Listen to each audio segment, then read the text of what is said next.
So to that exact amount, God redeemed the amount that I'd forgiven this business partner. I don't know how to describe that. God was faithful through this whole thing. I would lean towards what is God prompting you to do. And there's a 10%, in my walk has felt like this is the lowest bar, and where is God calling me to be generous? But I even think about the widow's mite. I mean, he said she just gave everything she had to live on. So that may have been, everything. It wasn't 10%, it was 100%. And I did it grudgingly. But then after a while, at some point, I started feeling good about it. I've already eaten all this money in candy.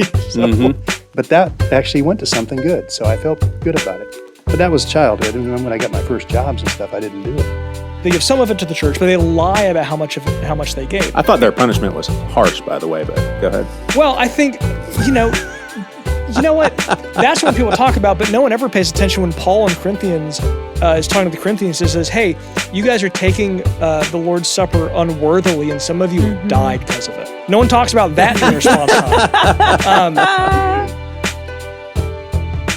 All right, well, welcome to the Seacoast podcast, everyone, and welcome to any patrons who may be watching live. We are here with Nick, and you're our Chief Financial Officer. That sounds pretty killer, man. Official. The Chief Financial Officer.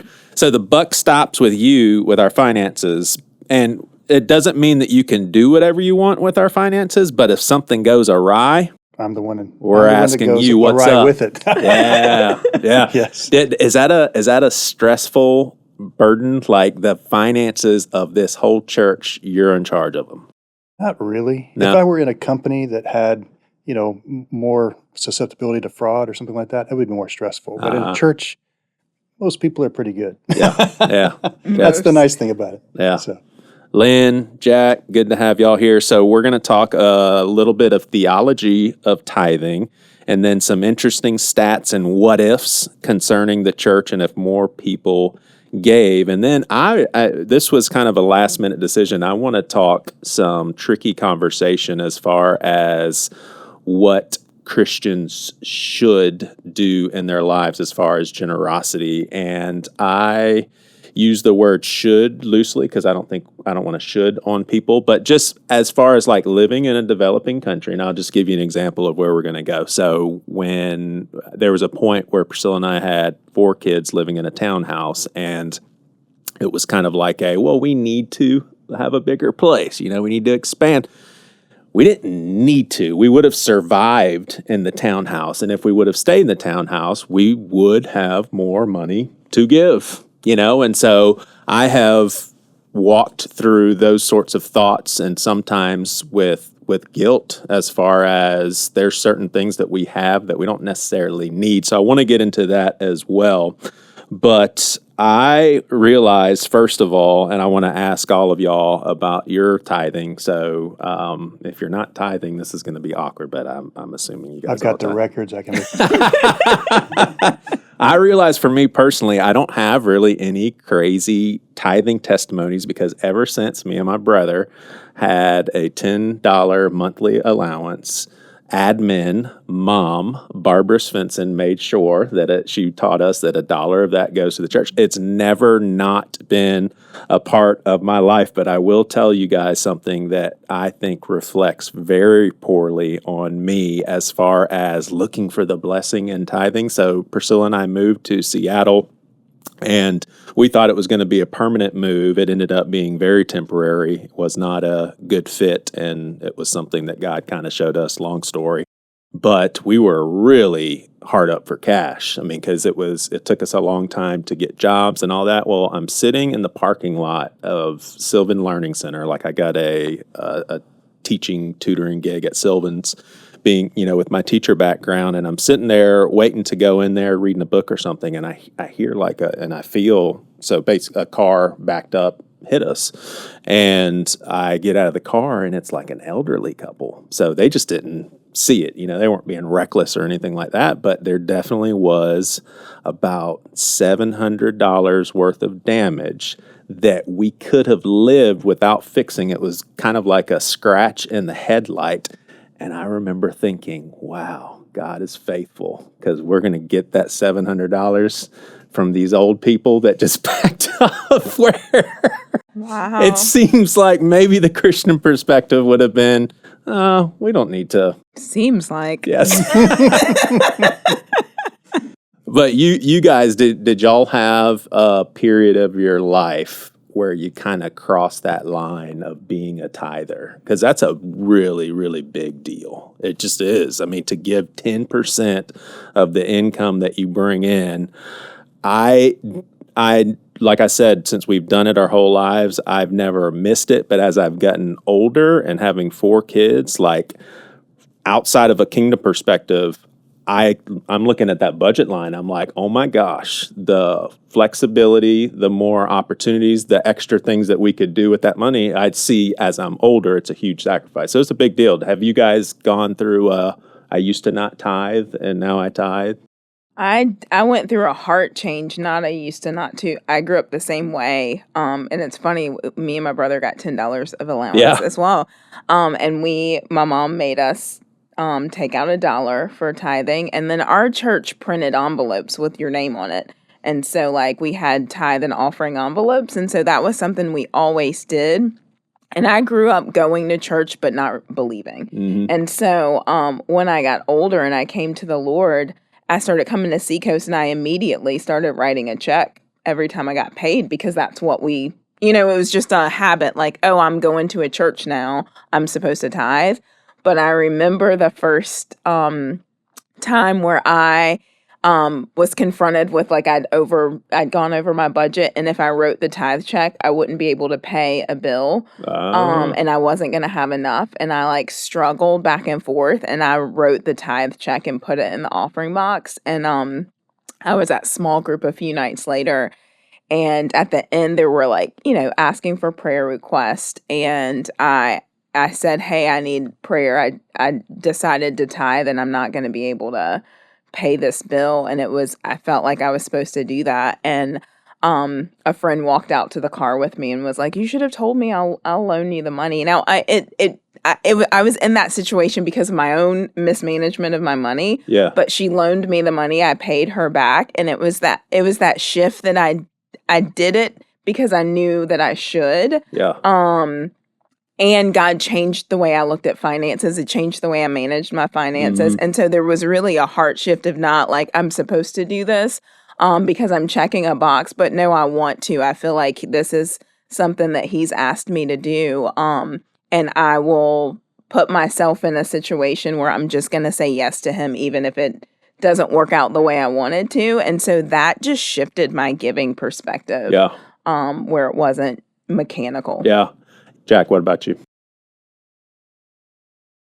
No, I was thinking about it because for me, I would say a couple things. So, okay, same thing when I was growing up, I had allowance, and I actually, you had to take, I think it was $1. It wasn't really about the percentage, it was more about the setting something aside for us. But we also decided something aside that you would set aside as saving. But that was really like gifts for others. Yeah. And so we had the same thing. I just didn't go into that. That's so funny. But for me, I feel like the way that I was raised, and not just with tithing or with this stuff, but just really in general, is so I come from a big family. I'm the oldest of 21 grandkids on my dad's side. And, when family get-togethers happen or whatever, there's sometimes a sense of like, we do this because we're a family and, hey, everyone's getting together and you have to be there at this event. And growing up, my family, like my dad, the way that he kind of raised us was never like, we were kind of the exception. His thing was always like, hey, this is happening. If you want to go, you're welcome to, but you don't have to go. And I've never asked him like kind of what that was all about, like where that came from for him, but like why he's different than, because he's the oldest too. But so for me, a lot of the, for us growing up, it was very much about the, where is your heart in this? It was less about the, you must do these things because they're right. It was the, where's your heart right now? And what is your heart doing? And so for me, that is that coming from a lot of your dad or? Oh yeah. Or yeah. And so for me, that kind of produced a couple of things. But one of the things it produced is an inherent suspicion of, you must do this thing, and not doing this thing is completely unacceptable. Sometimes for me, it seems like tithing is the one part of the law that we really like and want to keep in terms of the way we talk about it. And I've always had a real resistance to the way that I hear people talking about not just tithing, but giving in general. And it's very much a transactional thing with you and God. And you would have been such a helpful friend for me 20 years ago, man. It's just like seriously, because I'm the complete opposite. It was you have to. It's the rule, man. And if you don't, you're asking for it with your finances. That's kind of how I saw it. And that's not cheerful giving. That's how it's not just, it's not cheerful giving, but I think what it also does for people is it can produce starting to give is hard. Starting to give anything is hard. If for new believers, for people who come.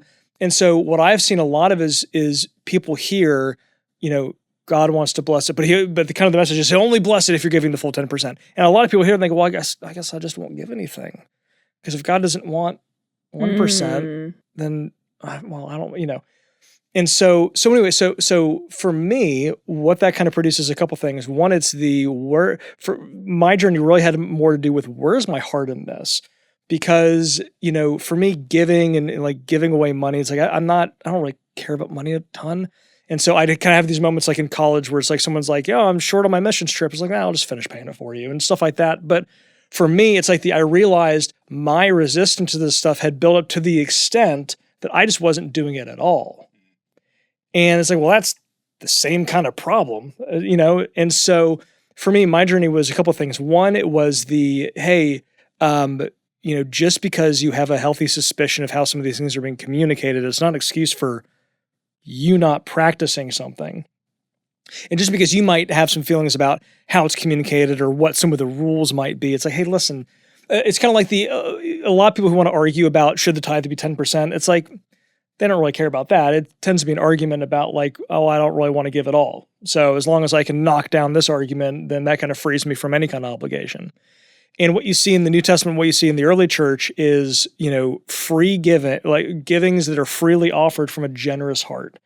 And it's like whatever amount God places on your heart, but it's always in the context of generosity. And if you're giving, you can't really be generous if your fists are closed tight. Yeah. And so for me, I'd realized that, my fists were closed, one, because I'd let this resistance that I think is a fine resistance, I'd let it become a thing that was keeping me from doing good things. And this is all recent in the last week. You tithed for the first time after you taught last Sunday. I'm going to get there though.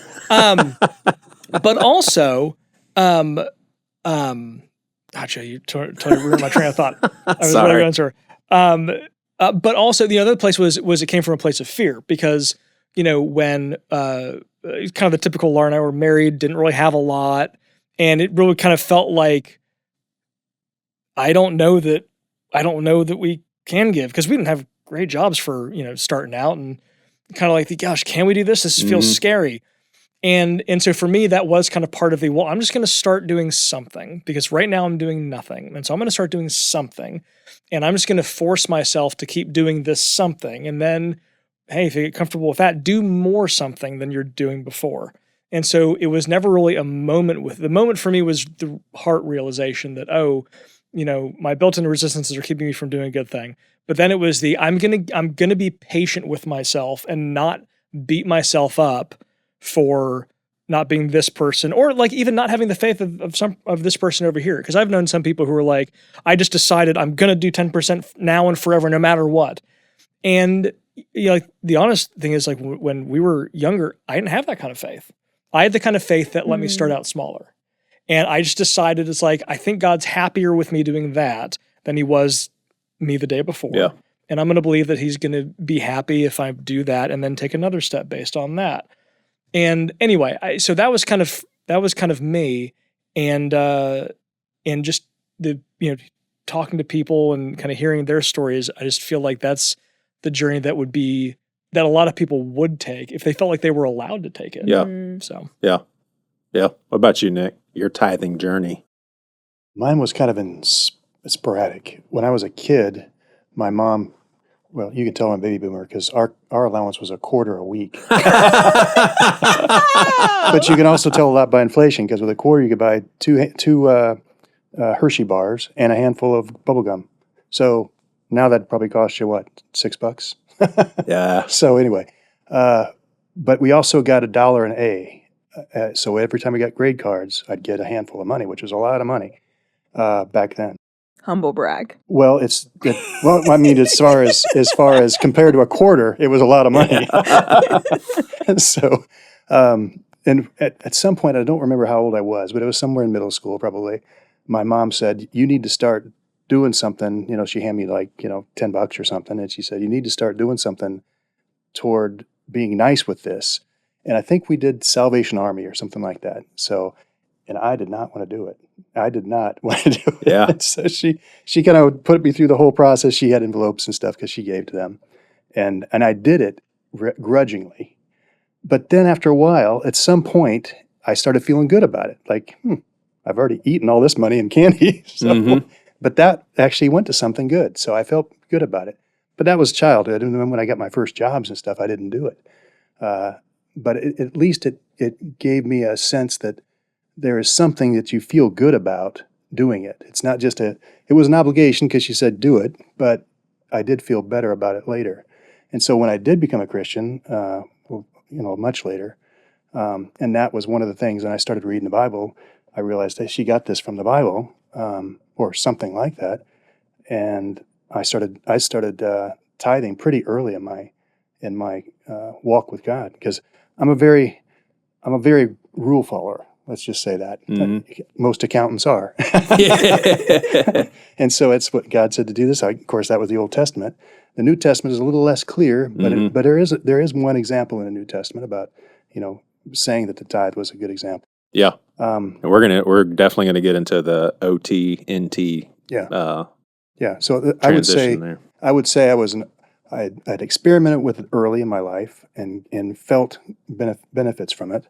And then I started doing it once I became a Christian. Realized, hey, God wants you to do this. So, and in my life, as a young military person, I actually made less money in the military than I did working part-time on the outside. So it was a pay cut to come in. So we were tight our first year of marriage, and I still did it once I became a Christian. So you just have to make a determination that this is something you're going to set aside. You live on less than that comes in. Yeah. So yeah.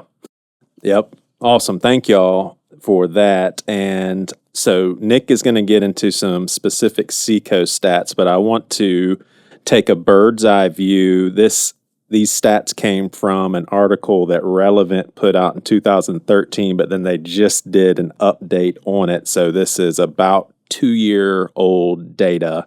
But according to this article, tithers make up 10 to 25% of most congregations. So if you take a congregation of 100 people, between 10 and 25 of them are giving 10%. when you say tithers, are you saying they're giving 10%? 10%. They're just giving. Yeah, 10%. And they said 25%? Yeah, 10 to 25%. You would think that's high, right? Oh, yeah, it's real high. Yeah. 80% of Americans give away 2% of their income. So about 80% give away 2%. And then Christians, 2.5%. Christians give about 2.5% per capita. So you take the average of all Christians, and they're giving about 2.5%. Here's where this really raises some eyebrows of just like the possibilities. But if all believers tithe, and I'm using the words that Relevant magazine used, so believers, if all believers tithe, we'd have an extra $165 billion. And then they just mapped out $25 billion could relieve global hunger, starvation, and deaths from preventable diseases in 5 years. $12 billion could eliminate illiteracy in 5 years. $15 billion could solve the world's water and sanitation issues, specifically at places in the world where 1 billion people live on less than $1 per day. $1 billion could fully fund all overseas mission work, and then you would have $110 billion left for additional ministry expansion. One question that I would have for whoever wrote this article is, does this include the money that we already use as churches to pay staff, to build buildings, to update technology and those sorts of things? Or is this just kind of wiping the slate clean? Hey, this is what we could use. But I'm curious as far as Seacoast. First, do y'all have any questions about those stats? I've got a lot of questions You look about disgusted. those That Seems pretty 80%. Yeah. That Well- 80%. I tell you what, I will put the link in the show notes to that article so that people can read it for themselves. But Well, the idea that the cost of solving world hunger is only $25 billion is They put a price on it. that feels insane to me. Like Yeah. I don't even know how would you establish that number? And frankly, for what it is, that's a tiny number in terms of like if you think about what the United States spends on anything. yeah, I like $25 billion to solve world hunger is that's feels very absurd to me. But Yeah. Whatever. yeah. All right. So my questions for you, and if any of them I ask you didn't come prepared for, we just skip. But what percentage of Seacoast attenders tithe? And it's interesting you ask that because we have lots of metrics at Seacoast, but that's not one we look at. I just happened to peel that back a few weeks ago because we're trying to estimate, we plan a budget every year and we try to estimate what, based on our growth, because we've had attendance growth, what do we think will come in next year? Mm-hmm. So anyway, I looked at that this year and it was very surprising. It varied by campus, but the overall number was 57% of our adult attenders give. Give or tithe? Give. We Okay. can't tell tithe necessarily, Yeah. although there's organizations that actually do based on census data. So if somebody gives $1 this year, would they be a part of that 57%? So Yes. just giving. If they give $1 with their name on it, Yeah. yeah.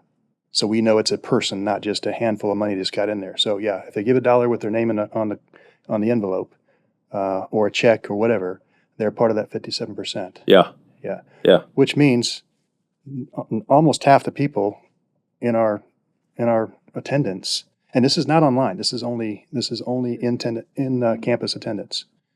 So almost half the people don't put their name on even $1. I can tell you that one of the things we just looked at recently, and we're part of a database that we use for giving, which it's called Motorstone, and they've got I think 800 churches on this.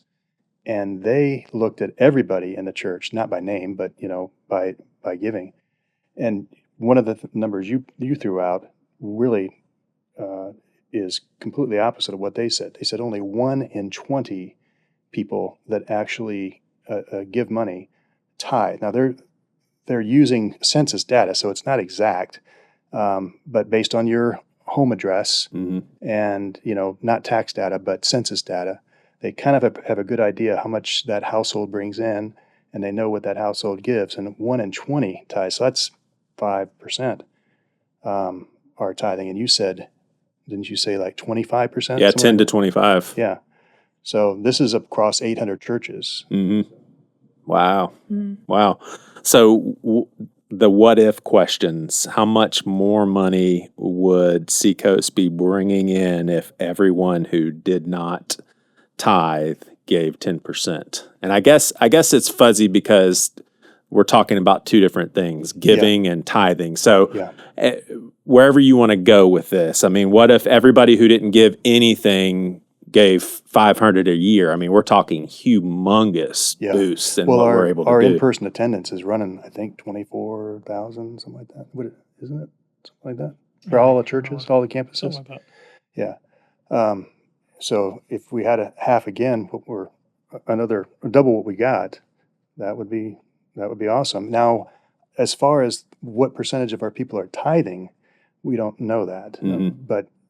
But the numbers I've heard for general Protestant churches is about 2.5.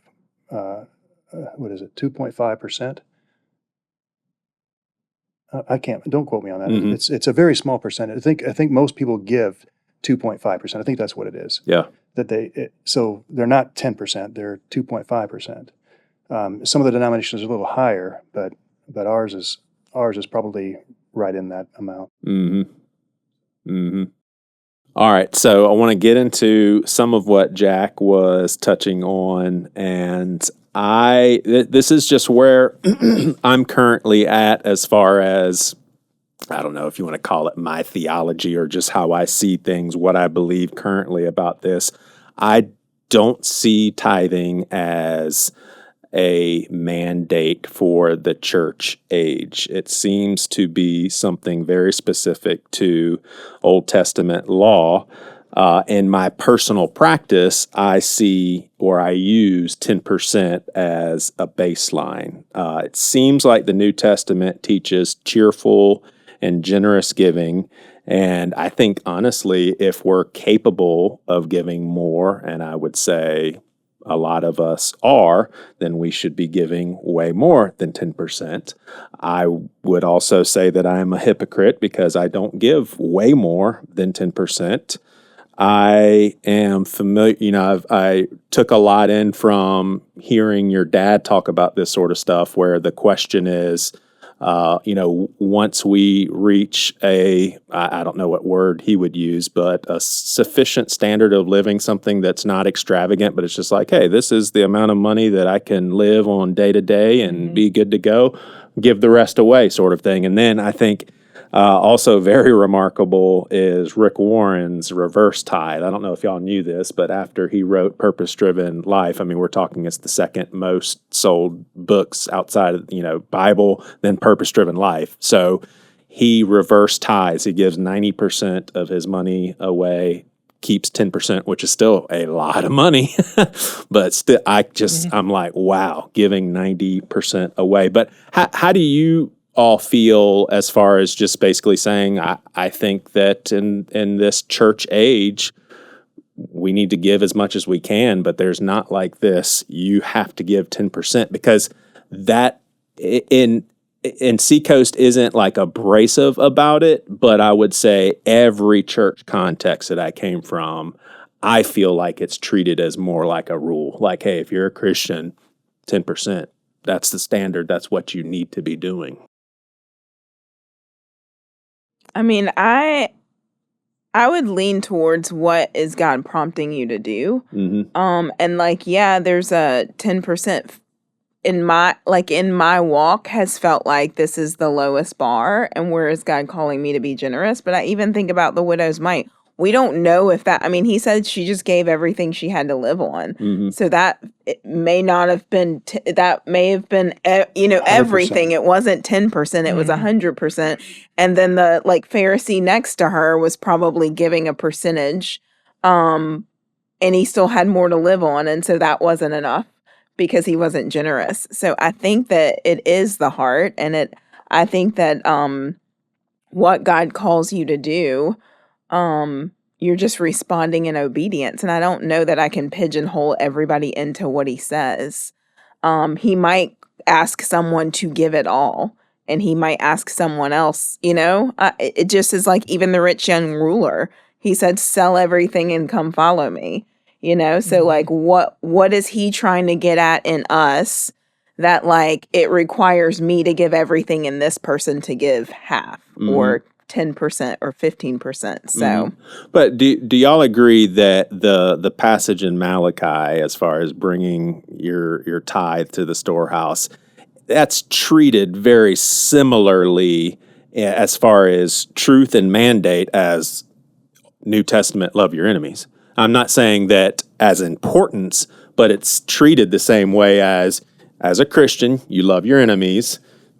And look back in Malachi too, you bring your 10%, like both of them on equal, you need to do.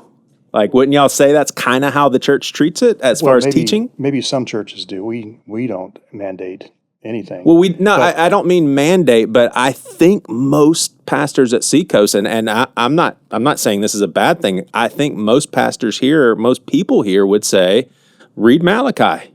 Everybody needs to be tithing. Well, it's not a 10 commandment. But every example we have in the Old Testament, whether it's the first tithes that we see was Abraham tithing to Melchizedek when he won his people back. Yeah. So every example we've given says 10%. So I think it's it's not a mandate, but it's an example we've given multiple times. And we all need baselines. I mean, we use metrics all the time in the church and in businesses. That's kind of a metric, I think. It's if you can do it, do it. If you feel, because that's the other thing, you can't do it without a good heart. Mm-hmm. If you're doing it legalistically and measuring it out carefully, okay, there, and it doesn't feel good, then don't do it. You've got to have the heart. It's kind of like praying in public. Praying is great. But if you're praying, as God said, if you're praying on the street corner in front of everybody, just so everybody sees you're praying, you're not getting a blessing out of it. It's not getting the benefits you were intending. And I think that's the same thing with tithe. And what I've noticed in tithing is when you gave an example of make sure you can that your dad gave when you've met your needs and then you can see what you've got and as you make more income, do you really need more things? Mm-hmm. Do you really need bigger and better things? That's a decision you make for your family, and everybody's going to be different. And he's not saying you live as a pauper to do it. But what I've noticed is, as if you've gotten to a point and you can make a little bit of money but live within your means, tithing is just a natural thing. But as you make more money, it becomes more difficult to tithe a bigger amount of money. So say you sold a house and made money on it, and to set aside 10% of that, wait a minute, now that's a little tough, So you would think as you made, and I think that's the reason it's a percent, as opposed to your first $1,000, whatever it is, it's a percent because no matter how much you make, that percent is the same. It's whether you make $1 million and you pay $100,000, or whether you make $100,000 and pay $10,000. It's still a percent. And I think I like the 90% idea with the guy who has patents on some of the biggest heavy equipment almost 90 years ago or so, did the same thing. He was making so much money, he decided to tithe 90% on it. So there's a lot of examples of people that said, I could live an extravagant life. I could buy a bigger house, buy a jet, whatever it might be, but I don't need that. Mm-hmm. And now I can give more. Or it could be God's calling you to build a bigger house so you can reach people in that level of income too. Mm-hmm. So everybody's got a different calling. Yeah. It's not that he's not asking us to stay poor. He's not asking us to stay where we are. Everybody's got a calling, and it's different for each person. Yeah. Yeah. All right. So I've gone through seasons and I feel like God's grown me out of them, but I just carried a lot of guilt about a lot of stuff. And so I was thinking, how am I I mentioned our townhouse, and here's how I'll put it. A lot of listeners know how much I love Little House on the Prairie. Well, Charles, Carolyn, Mary, Laura, Carrie, they were fine in that tiny, tiny little house. They survived, they thrived, they had good community. Me, Priscilla, Rosa, Gwenny, William, and Waylon, we could downsize into a tiny little house. We could say, hey, we're buying a 2-room house. All you kids are going to be in one room. Me and Mom will be in the other. I mean, it'd be a nightmare for them. They'd be like, oh my gosh, this is the worst thing ever. Well, why? Because that's not how our culture does things. That's not how they've been conditioned to think about living spaces. We would be fine. How do we know? Like, I would put it this way. Where I'm at right now, I am hoping that I'm just not kidding myself. But I would say, Lord, show me if we need to be giving more and going without more as far as being faithful disciples of Jesus, and asking God for that guidance and just hoping that I'm not kidding myself. Bottom line, we could go without more than what we go without, and we simply choose not to. It's just a given. I mean, we have they're not new and they need a lot of repairs. They're getting old, but we have 3 cars because we've got 2 kid drivers. We don't have to have that 3rd car. You know what I'm saying? We could sell it for a couple of $1,000s and give it to the church. Like, I know it's a very legalistic way of looking at it, but at the same time, as Christians living in this church age of radical love, looking at Acts 2, where people just sold it all and threw it in a pot and gave to people with needs. Like, how have y'all navigated? And I'm sure you're not as jacked up as I am and how I think, but Well, no one is. But how do y'all navigate, or would y'all be able to say the same thing?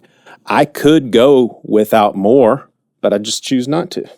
You could wear the same thing every single day, same pair of shoes, never buy a new pair of anything, and be fine. You'd still live, and it would be a great testimony.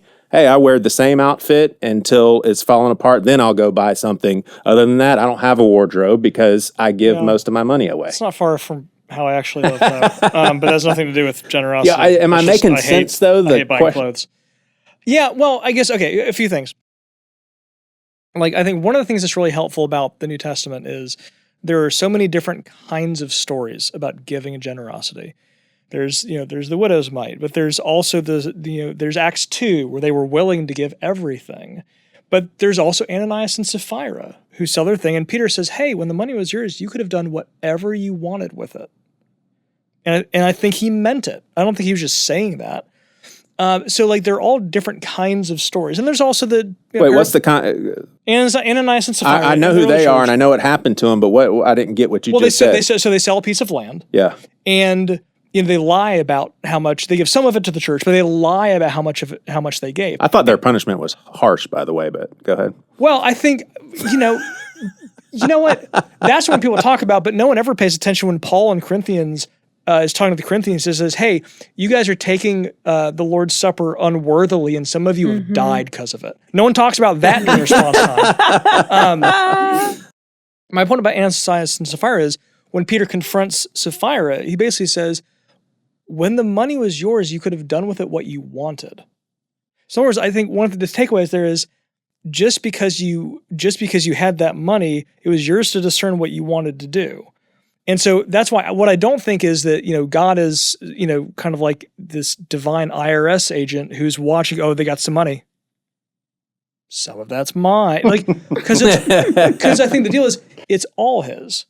And so, like, to bring it back to, like, your family, it's like, I just feel like, yeah, you could also pawn all of your kids' clothes to get some money and leave them with an outfit age.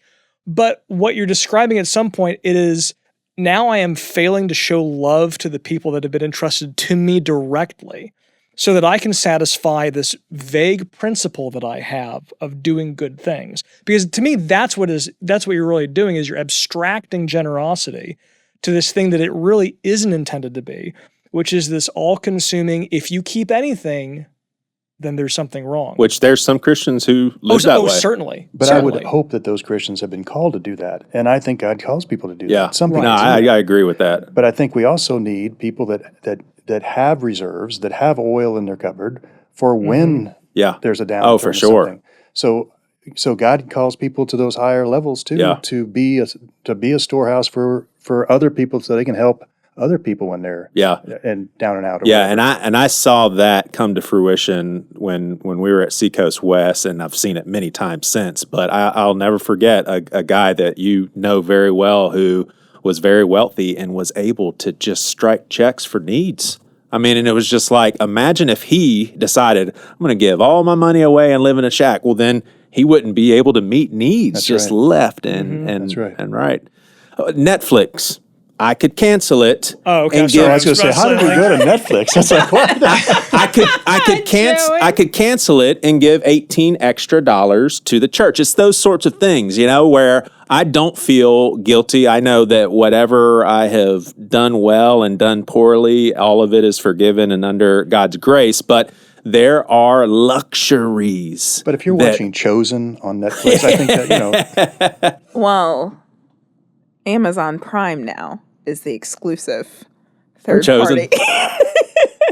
You know what I'm saying, though, about luxuries. Well, I think of, and I can't remember her name, but and it may have been Paul or Peter, but who built an extra room, prepared an extra room at the top of their house. So there was someone who had space that was living in a place where they had Elijah. Elijah. Well, it was a lady that would host him. Yeah. when he came through. But there are examples of people who have excess. There were women and other people who supported Jesus's ministry out of their own finances. And so, to your point, I think we can't just be like, let's downsize everything because we can always give away more. It's like, what is he calling you to do? Well, and also, I think part of the thing is like, what is God's attitude towards me? Does he withhold from me so that he can do better things with it? Yeah. It's like, no, actually. Like, he is generous to us in ways that he doesn't have to be. And so it's again, like, if I think about my kids, it's like, do I have to take them to go see Sonic 3 for the second time in theaters? It's like, no, I don't. But I think you can, I don't think it's actually a helpful corrective to get, like, sociopathic about where every dollar goes. Like to me, that is, like what Paul talks about is in one of the epistles, he talks about like the do not taste, do not touch. These things have the appearance of wisdom, but they're spiritually empty. And I think there is something that looks like good stewardship, but it actually isn't good stewardship. But I think it's tough because you can say, oh, well, at least I'm not like this person who, does these crazy things. It's like, yeah, but that doesn't make you a good person just because you're not doing what that guy does. Because like the illustrations, like the Netflix is a good example because periodically I will go through like, okay, what am I paying for right now? Like, what are the recurring payments I'm making? And like, I'll go through and it's like, I haven't watched anything on this service in a long time. I'm just going to cut it. And like, it actually did with Apple TV, where it's like, oh, you know what? I watched 2 shows on this thing. They're not going to release for 8 months. I'm just going to cut it. And when they come back, if I want it, I'll bring it back. Like I do stuff like that with a bunch of things that are either recurring payments or, oh, hey, I feel like we've spent a lot of money on food for this sort of thing. It's like, we don't need to like do that as much. And so I just think it's paying attention to where your money is going. It's a mindfulness of where the money is going. And it's the same thing as being mindful of where is God prompting you to pay attention to. Yeah. And I think that's a good point as far as going through and looking at where there's things that are draining your money unnecessarily, like subscriptions that you don't use. Yeah. Because it's an acknowledgement that everything you've got is God's. That's what the tithe is saying. I'm giving a portion of what's his already. He's letting me use 90% of it, give him 10% back, and I'll manage the 90% as best I can and try not to have the waste and things that I shouldn't be spending on because it doesn't add value. I think it's just an acknowledgement that it's not yours. And I think that's a spiritual, a level of spiritual growth. Not everybody gets there right away. It takes a while to acknowledge that this isn't mine. I'm holding it tight because I earned it. I earned every dollar of this and it's mine.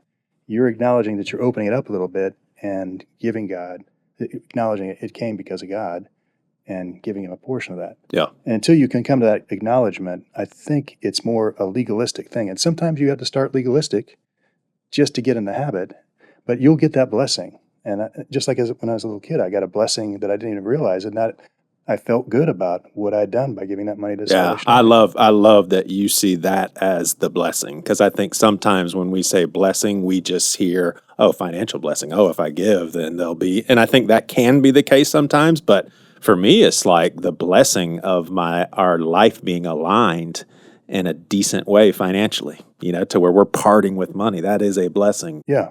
And then when Malachi says, test me in this and I'll make your cup run over, essentially.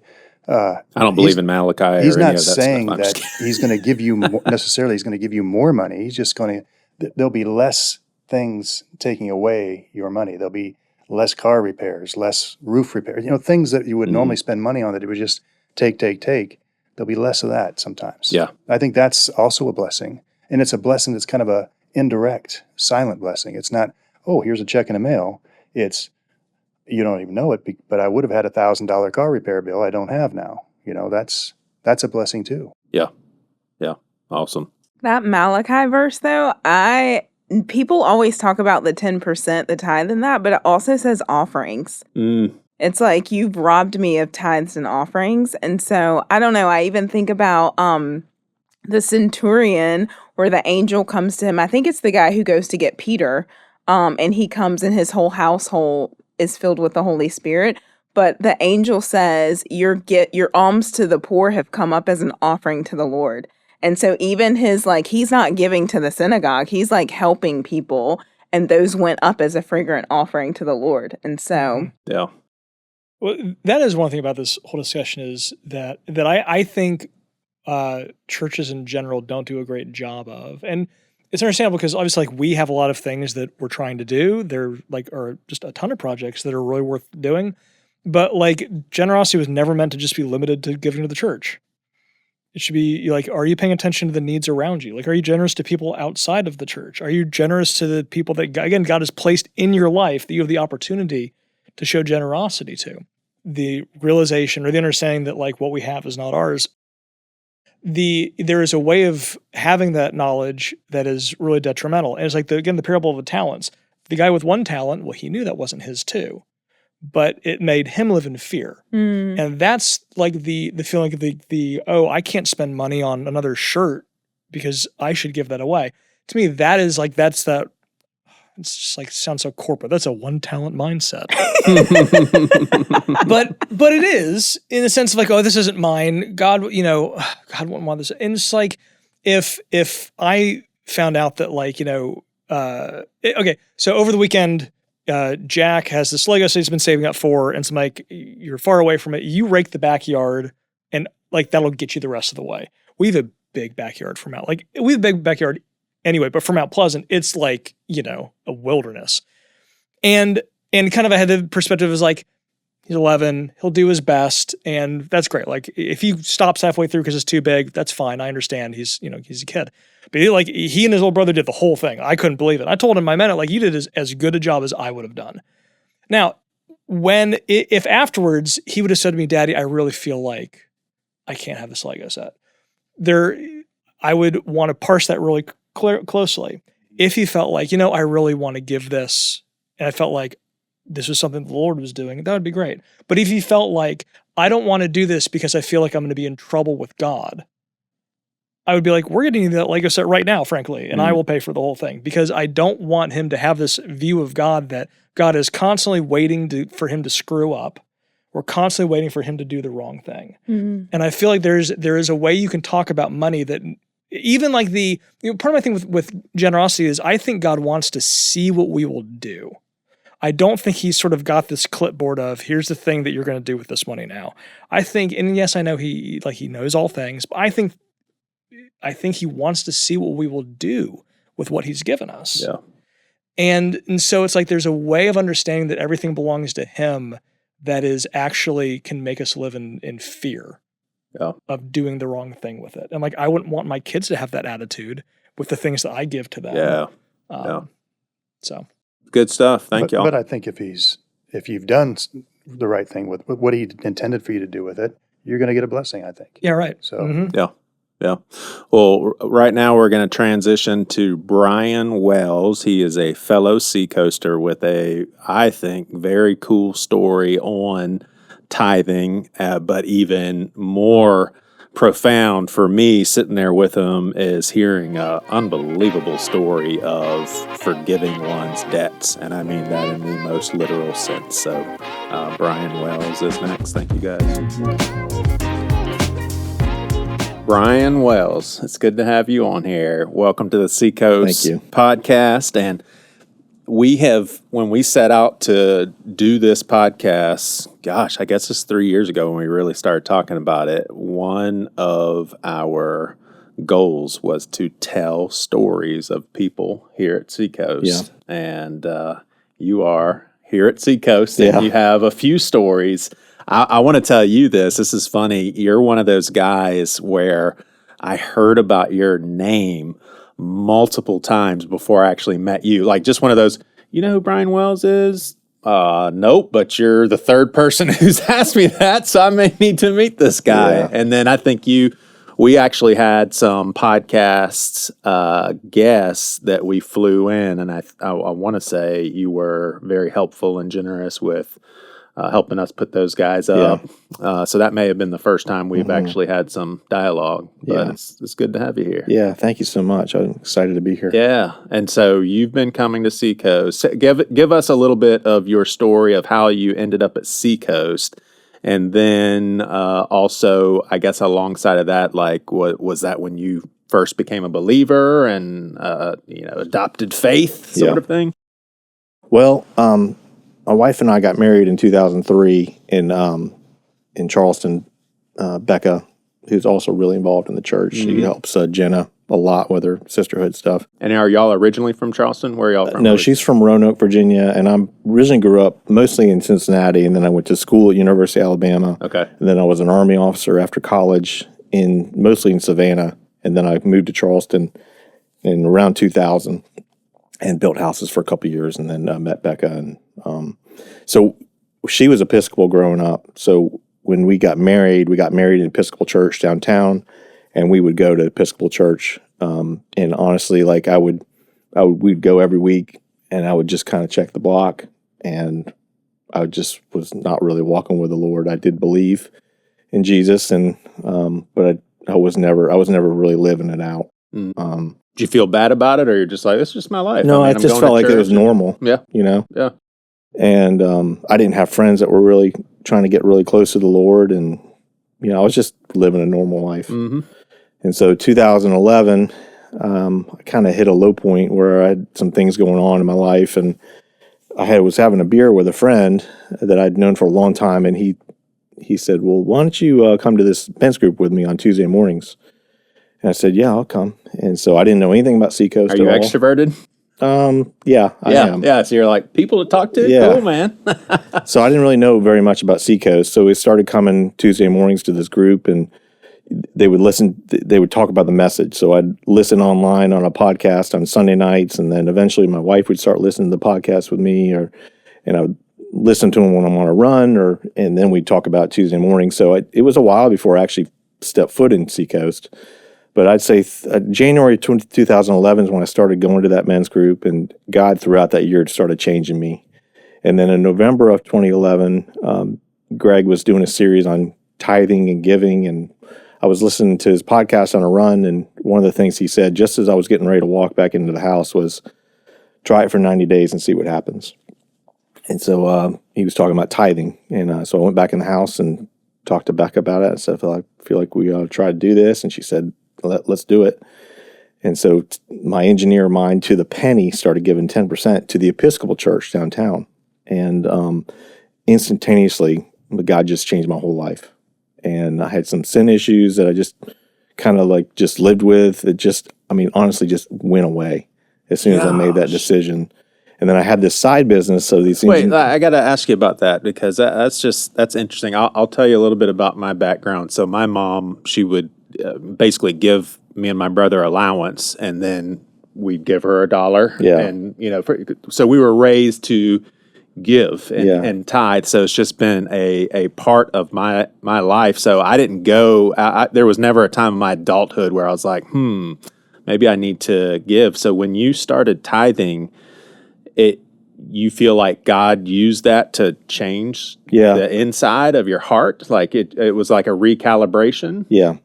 I think I grew up in a family where we were middle class, but my dad was always had a real poverty spirit about never having enough or hoarding stuff, and it was always just a weakness for me. Yeah. And I was always thinking about money, and it just was like I felt the tug. I had that act of obedience, and once I had the act of obedience, God opened up all this other stuff for me that I would have never dreamed about. Yeah. And so I'd financially, at that time, I was working for the government as an engineer, actually working for the Corps of Engineers, and just had a regular government salary. But on the side, I did these engineering drawings. So every set of plans in Charleston has to have a structural set with it, architectural set. So I was doing the structural plans. And when I made that decision to tithe, my side business just blew up. Gosh. And I couldn't keep up. Yeah. I kept on doubling my rates, and people would stay with me. And I think that everybody has kind of one big thing that God wants you to kind of release to them. Sometimes if it's an alcoholic, giving up, making the decision to stop drinking, or whatever it is. I think that if you break those chains and you make that decision, He'll open up all kinds of other stuff for you. So that's cool, man. So financially, from 2011 to 2014, I would basically work 40 hours a week at the Corps. I'd work 40 hours a week at night and weekends doing these drawings and just having a hard time keeping up. And so I said to my wife, I said, I think I can make a living doing this. full time. And she's like, well, what about health insurance and these other things? I said, well, we're making a pretty good amount of money. We don't need to worry about that. So 2014, I went out on my own as an engineer. And all along, God's with me. He'll help me make the next decision, and hired my first employee in 2016. I remember praying with Stephen Popovich about the decision to hire the right person, and that God honored that with a fantastic person. And then it just, my career started to build from there. So at this point, 2016, you are well invested in Seacoast. So 2011 is when you first showed up around here? So the first time we ever showed up in person was on a Saturday night service. They actually put me on the board at this Episcopal church downtown because I was giving so much. And so I was on the board of the Episcopal church. And so we started going on Saturday nights to Seacoast. Probably 2013 was the first time we went.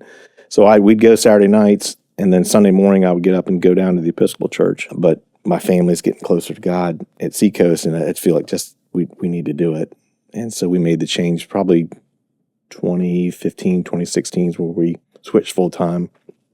And then I started just trying to interject myself to try to be helpful in different areas. So there was I had a career where I was like a construction liaison between the government and the architects, engineers. So I had experience doing that. They were planning a major renovation in the student center. So I kind of jumped in and just started help facilitating meetings and helping hire the architects and other things. And I think during that time, Josh really started noticing that I was helping a lot. This is lead pastor Josh? Lead pastor Josh. And so in 2019, he asked me to be on the board for the church. Greg had his board. Josh had just started bringing on people onto his board. So I was kind of like in the transition time. Gotcha. So I started doing that in 2019, and that's when I felt like I really started to, through my career in the military and other things, I knew that God made me a leader, and there's certain things that he had injected in me, but this was the first time in my life where I could really take those leadership skills and try to just be helpful with them to the church. Do you think you ever had an unhealthy relationship with money that was shifted, or you always had a pretty decent perspective of it? I didn't have a great perspective on money until I started tithing. Gotcha. And what I realized was once I started tithing, if I was consistent with it, like God just kept on giving us more and more resources to deal with and more to steward. And, that how that's translated to me in another way to help the church is that, I had my regular salary from the engineering work, and then we did these side projects with development stuff. So I built a spec house on Sullivan's Island, 2017, sold it. Another one in 2018, sold it. And then we did not use the profits for ourselves. We used them to buy a beach house on Isle of Palms and eventually fix it up, and then sold that, bought another one, sold it. And then now we have a beach house out there that's mostly paid for, and we are able to use that for the church a lot. Yeah. So especially in the off season, there's lots of groups that go out there. There's when the Seacoast did their recording for their album, they did the writing sessions out there. There's lots of groups that come in, and we're very open-handed about it. Yeah. And just try to be helpful in that regard too. So you and Darrin Patrick were close. Yeah. So I heard him. Just like everyone else, I was in the room when he preached that sermon. I think it was 2017 or 2018. The first time he came and spoke to Seacoast, and what he shared was just really relevant to me. And I I came up to him after the service and I said, this is before I was on the board or anything. I just said, I know you know all the pastors, but I thought maybe it'd be helpful if you knew a couple kind of normal people in the congregation. So we had lunch. And I just shared some of the things that had happened to me that God had kind of rescued me from that were similar to some of the stuff that he shared. And we just started a friendship. And I'd say, it's probably 2018. Most of the time he'd come in town, we'd spend time together, just about every time. So we'd have lunch, or, our families would hang out together. And so, 2020, so March of 2020, I remember this because it was my birthday. So March 17th is my birthday. We had a little bit of a get-together with some of my friends. Darrin was there, And that was the day when really everything in society, in our society here in Charleston, shifted. And the next day you weren't allowed to go to restaurants and all the other things started. And, you know, him and his wife were actually staying at our beach house during that time. And I just said to him, hey, you know, why don't you guys can stay. I know you got a remote work. You can stay as long as you want. So he was staying in our beach house and the last couple weeks of March. And part of it was as a family, they were debating whether or not to move to Charleston. And I was helpful to him on the practical side of that, of how do you find a house? What are you going to pay and all that stuff. And so we talk about that a lot. And then after that, after COVID, you know, and a lot of his income came from speaking. So he would do leadership stuff. He'd speak. So he's probably getting 40% of his income from Seacoast, and the other 60% was coming from speaking engagements and leadership training and things like that. And that was gone. Yeah. So all of a sudden his income is cut by 60%.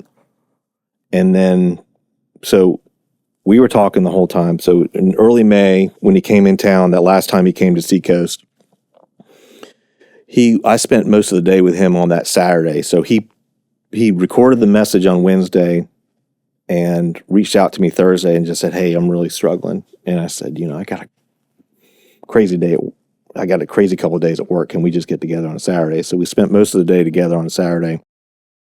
So this is the Saturday before he passed away. So he passed away on a Thursday. Right. So we're together Saturday with a few other people from the church, and he was really down. And he sent me a text on Sunday and just said, hey, man, thank you so much for everything you've done for me. And, you know,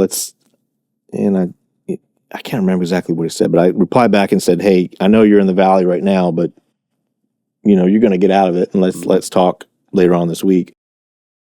Never talked to him again. And then a group of pastors called me that night when he passed away and just told me and Becca what had happened. The next day, Friday, Jason and Jenna, we were actually staying out at the beach house, and Jason and Jenna came out there like 7 o'clock in the morning on that Friday. And just, I'd never felt so much love from the church, and they would just, you know, care about us enough to come out and be out there. So I actually got on a plane that Friday and it was me and Ray Farrell and Greg went out to be with the family. And, you know, I'm not a pastor, never been in a situation like that before. And it was really, really hard to watch. And just, you know, at a certain point I was like, what am I doing here? And I remember his youngest daughter at one point got on her phone was ringing, and I could see she wasn't sure whether to pick it up or not. So I saw her pick up the call, and then she was talking to her friend that didn't know what was going on, and try to see this little girl try to explain to her friend what happened with her dad was like the most heartbreaking thing. I also sat in on Greg talking to the family in this room, and just the absolute best sermon I've ever heard Greg preach to this family, and just, it was amazing. One of the things I did while I was there, they had to go pick up his car. So his therapist asked if I would drive him out to go pick up his car from where it was. And on that car ride, I felt like that's probably why God had me there, was the therapist just kind of explained some of the other stuff that was going on in his life, and didn't really, you know, fully explain why it happened, but made me understand that I only knew a little bit of what was happening, you know, in his life. And so, you know, before he passed away, me and Greg and Darrin would talk about retreat center, and just had conversations with both of them about what that could look like, how we would get the land and all this stuff. So that happened. And real quick, the retreat center, for people that may not be familiar, it's up and running now, full-fledged, and it hosts leaders, pastors, and it's a wonderful ministry that's going on out there. So, you know, we were allowed to meet as a church again in July of 2020. I remember going up to Greg after he preached a message. I think it was a Wednesday night or something, and I went up to him and I said, you know, the devil's going to regret what happened, because we're going to we're going to figure out a way to make this thing happen. So this is an interesting one too. It's crazy how God showed up on this. But so I mentioned before how I did this one at a time investment things. It's almost like my hobby where I buy a piece of land, I hire a really good builder, build the house, sell it, and then I was doing one at a time. So I did this once on Sullivan's, I did a couple on Isle of Palms, and it was very pragmatic. It was very thought out, the next one after the next. And then I had a guy that I knew that had a different model of where I would be the one that would buy the land. He would charge me just labor and materials, and then we would split the profits 50-50 at the end. So we did one in Hampton Park in 2019, and it was okay. And then he was like, we had these opportunities in West Ashley that were good locations, and there was one that was like an estate sale that was like 5 properties, and then there was another one that was a combination of properties. So all of a sudden, in 2022, early 2022, I had 9 or 10 different development projects going at the same time.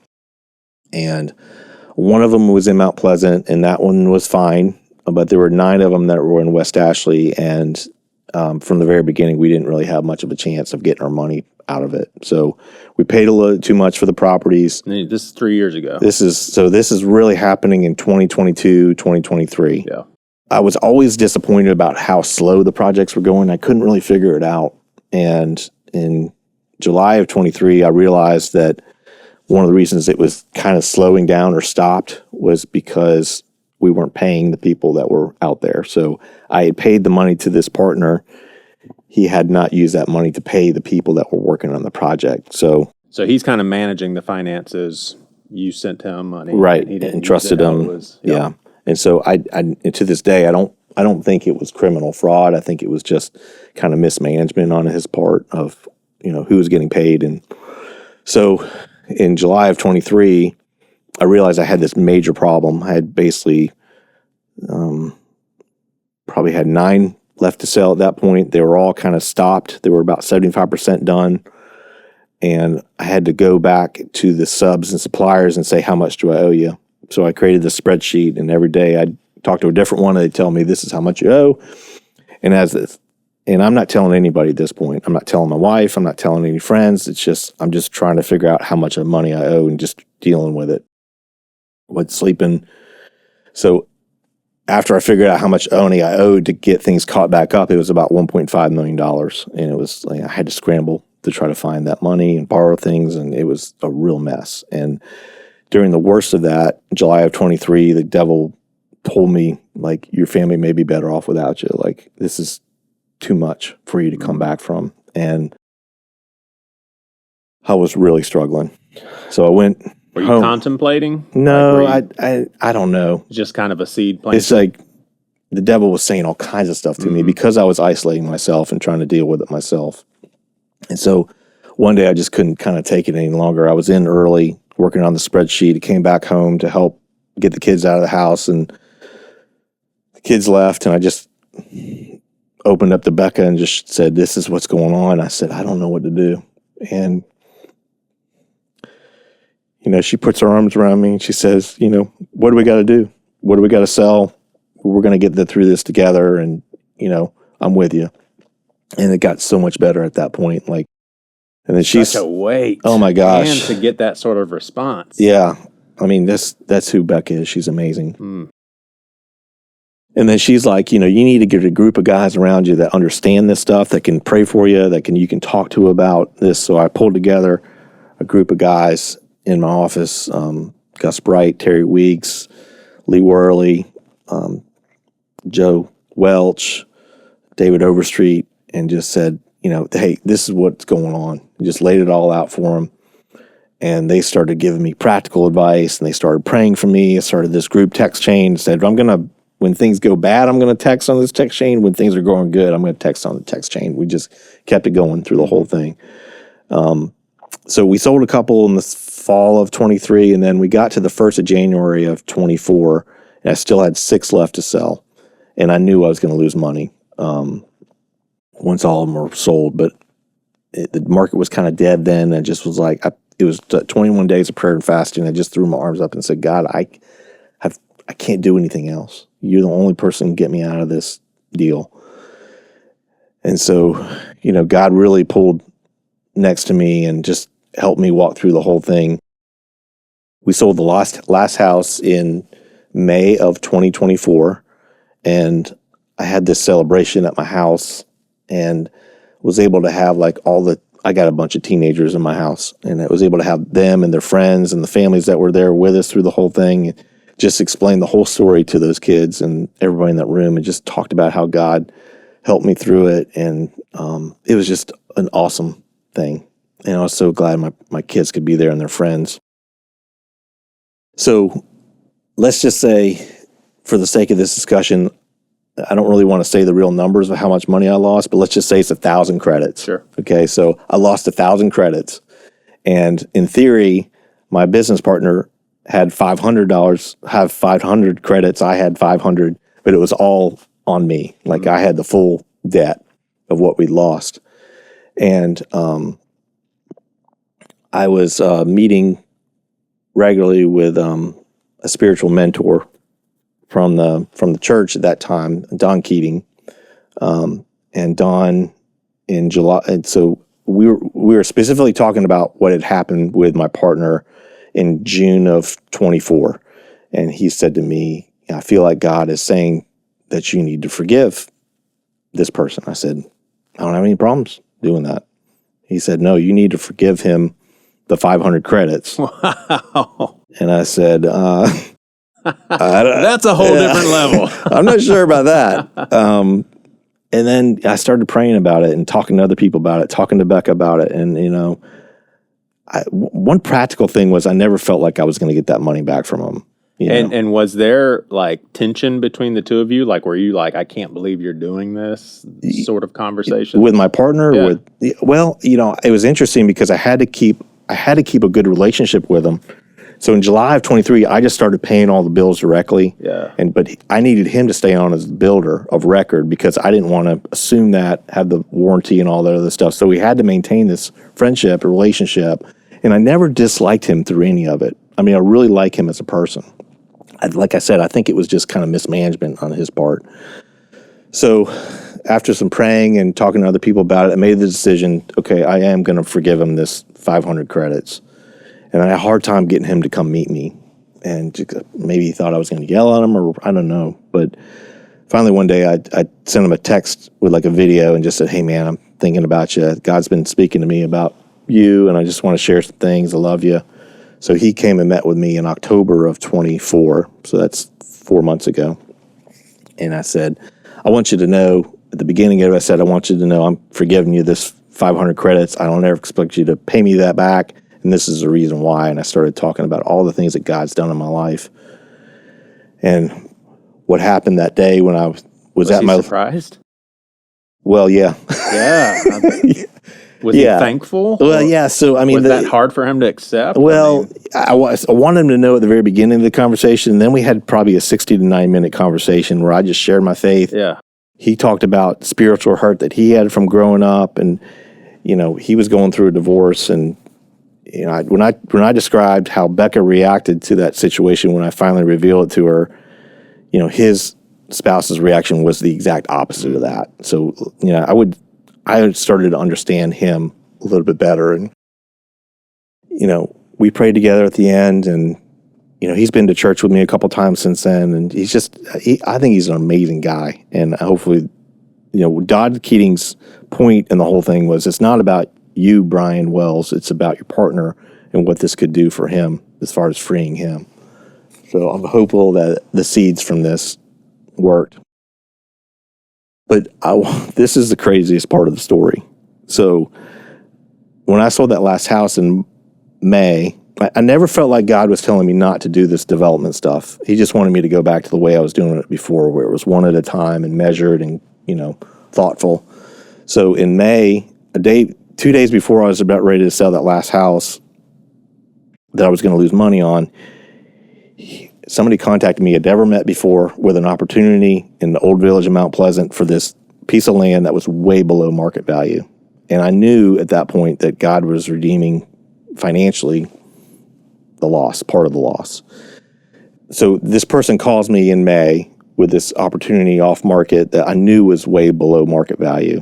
And I knew it was God introducing this thing to me. So I bought the piece of property in June, had to go through this historic board. We were going to tear the house down, new set of plans, got approval for that in November. And then December, we applied for the permit. And my intention was to build the house and sell it at the end, just like I normally did.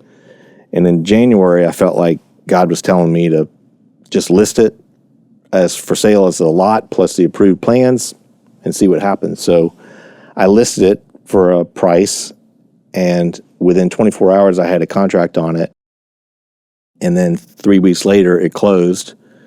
And Joey, to the penny, that 500 credits that I forgave was redeemed through that transaction. Wow. Like, you take the real estate commission out, all that other stuff, like, God The exact gave amount. me the amount that I forgave. Wow. So to that exact amount, God redeemed the amount that I'd forgiven this business partner. And, it's just, I don't know how to describe that. Like, like God was faithful through this whole thing. Like the way he took care of my regular business and just like kept us having favor and opportunity and, having that grow during all this time where I was distracted by this mess I was in. God just took care of it.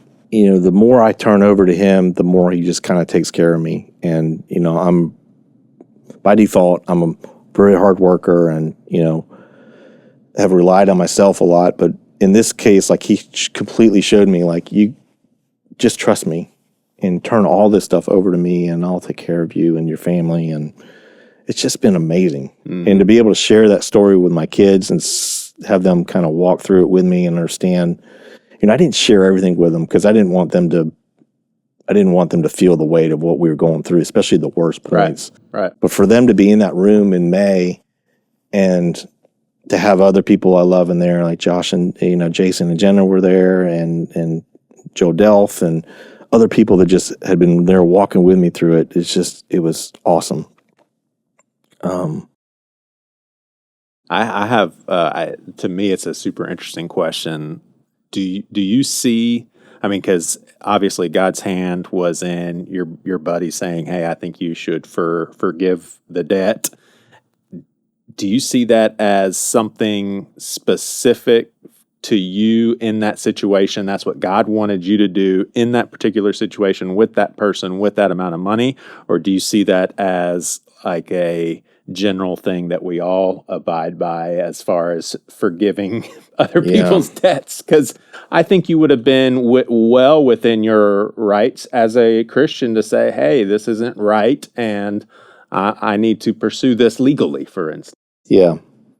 Well, I think what God's telling us a lot is that you don't need to fully understand why I'm asking you to do this, but I'm asking you to do it.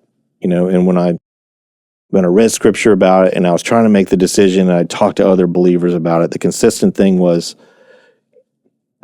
this wasn't the reason to do it, but they were all, especially my friends that really knew me, were like, God's going to redeem this financially. And that was not a reason for me to do it, but it's just been crazy to see him actually redeem it, financially, and then just put me on this kind of reset everything back to where it was before this whole thing happened, and just giving me kind of a clean slate to say, what are you going to do now? Yeah. What if he hadn't redeemed it financially? Was there seems like a lot of redemption in your heart? I still wouldn't trade what I went through for anything, because, when I was at my lowest point in July and August of 23, I really felt like it was one of those, it's a good life, it's a wonderful life type moments where I was reaching out to people that I cared about and they were all rallying around me. And it was crazy to see people say the things they were saying to me and just finally, receive some of it. And I did want to say a couple of other things about just like my role on the board. Josh made me the head of the board maybe 2 years ago. And And in my role on the board, I really see behind the curtain stuff a lot. And I have been so inspired and amazed to see both Greg and Josh in situations, and Lisa, and just their way they handle things behind the scenes where nobody's really looking. And it's just been, it's made me want to try even harder to be helpful, to the church. Yeah. And it's a very special place. And I feel like we are reaching a lot of people, and it's certainly not perfect, but I feel like Seacoast it's changed my life. It changed my family's life. And I think that it's doing that for a lot of people. Yeah. Brian, thanks for sharing your story, man. It's awesome. Yeah. So it's been fun. Yeah. Awesome. You've been listening to the Things You Won't Hear on Sunday Seacoast podcast. In the show notes, you'll see a link to our Facebook group page. Also, we'd love for you to consider subscribing so you get these episodes downloaded right when they come out. Thanks so much for listening.